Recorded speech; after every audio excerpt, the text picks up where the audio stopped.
Bangunan pertama yang didirikan di atas muka bumi, masjid. Bangunan pertama yang dibuat setelah pindah, masjid.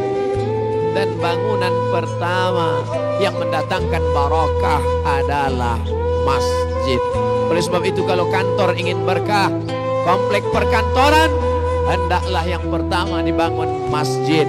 Oleh sebab itu sultan-sultan Melayu ketika mereka mulai menampatkan perahunya di sebuah pantai, yang pertama mereka dirikan adalah masjid.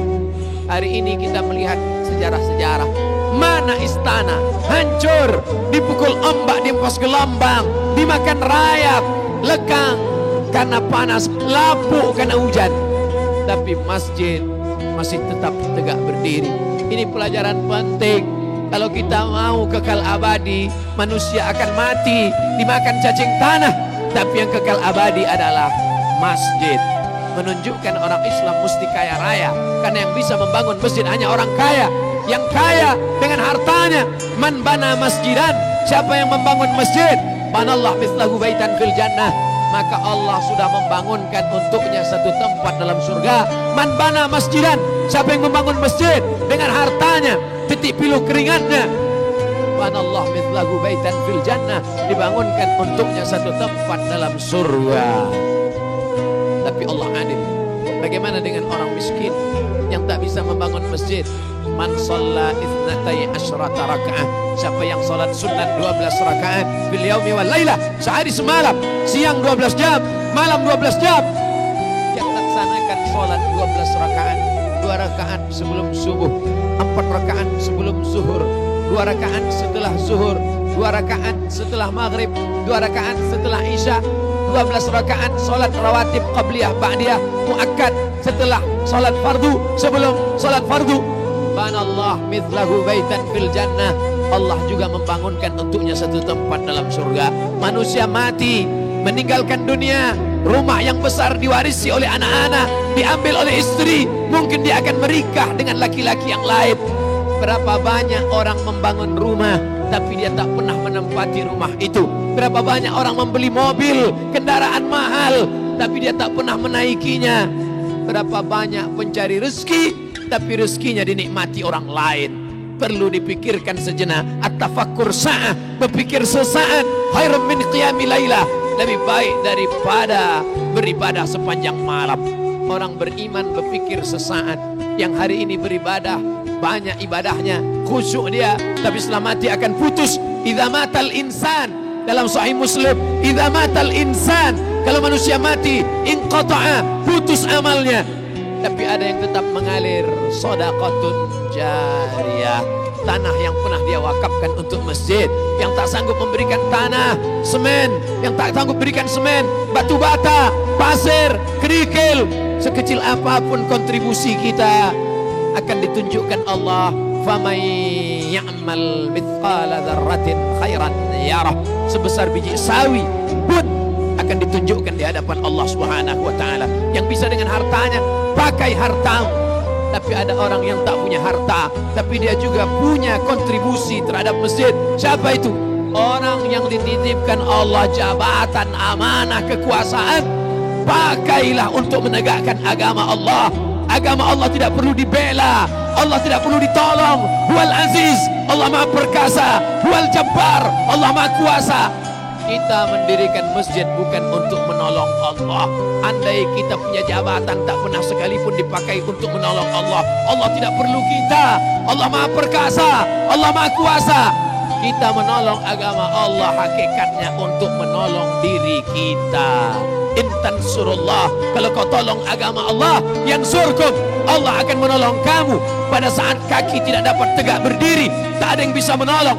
Yauma yafirrul mar'u min akhi, orang akan lari dari saudara kandungnya. Wa ummihi wa abi, lari dari ibunya, lari dari ayahnya. Wa sahibatihi wa bani, lari dari istrinya, lari dari suaminya. Anak-anak tak bisa menolong. Likulli imri'in minhum yauma idzin sya'nun yughnih, maka pada saat itu yang bisa menolong hanya amal. Salah satu amal yang kekal abadi adalah membangun masjid. Tapi jangan bangga sesaat kalau sampai satu waktu saja kosong masjid, tidak ada sholat berjamaah. Zuhur, asar, masa genting, siang, maghrib banyak orang datang, subuh tak ada yang datang. Istahwadat alaihimus syayatin. Satu kampung, satu negeri sudah dikuasai oleh syaitan. Oleh sebab itu, maka ini solat kita laksanakan menurut tuntunan Quran dan Sunnah Rasulullah Sallallahu Alaihi Wasallam. Maka siapa yang hidup hari ini akan bangga di hadapan Allah Subhanahu Wa Taala. Masjid Nabawi tegak berdiri 1441 tahun lamanya. Tapi sampai hari ini, siapa yang mewakafkan tanahnya dulu? Siapa yang menegakkannya bersama Nabi? Siapa yang ikut bergotong royong?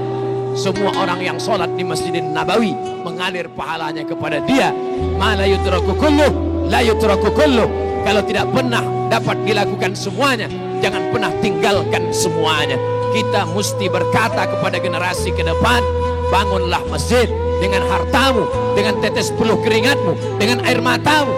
Tapi kalau kau tidak punya harta, kau punya jabatan dan kekuasaan, pakailah amanah yang dititipkan Allah untuk memakmurkan rumah Allah. Kirim generasi bangsa ke Al-Azhar Mesir, ke Ummul Qura Makkah, menuntut ilmu agama. Mereka akan pulang menjadi imam, menjadi khatib. Liyunziru qaumahum, memperingatkan umat, la'allahum yahdharun. Mudah-mudahan mereka mendapatkan peringatan. Malang tak dapat ditolak, untung tak dapat diraih. Ajal kuasa Allah, malaikat maut tiba, kita pun akan mati menghadap Allah. Orang-orang yang mati dalam kubur itu ditanya oleh Allah, hai mayat, hai jenazah, kalau kau diberi kesempatan hidup, mau apa? Mereka berkata, laula akhartani ila ajalin qarib. Kalau kau beri aku umur, kalau kau beri aku kesempatan hidup sekejap saja, fa as-saddaqa, aku mau bersedekah, aku mau berwakaf tanah, aku mau membangun masjid. Wa akum minas salihin, aku ingin menjadi orang yang soleh. Tapi saat itu penyesalan tak lagi bermakna. Sampai masanya mata melihat azab Allah, telinga mendengar teriakan orang dalam neraka. Saat itu orang penghuni neraka berkata, Rabbana, ya Allah, absarna, mata kami sudah melihat azab, wasami'na, telinga kami sudah mendengar teriakan azab, farji'na, balikkan lagi kami ke dunia, na'mal salihah, kami ingin beramal saleh. Apalah daya, penyesalan tak lagi bermakna, air mata darah tak dapat menembus kehidupan. Ketika ajal masih jauh, ketika umur masih panjang, ketika ruh masih bersemayam dalam jasad, bersedekahlah, gunakan harta, gunakan kuasa, menolong agama Allah, sampai akhirnya mati tiba, baik karena penyakit, kecelakaan lalu lintas, atau memang ajal sudah sampai. Semua hanya kata manusia. Mengapa dia mati? Kena penyakit. Mengapa dia mati? Kecelakaan. Kenapa dia mati? Pesawatnya meledak. Kenapa dia mati? Karena tenggelam.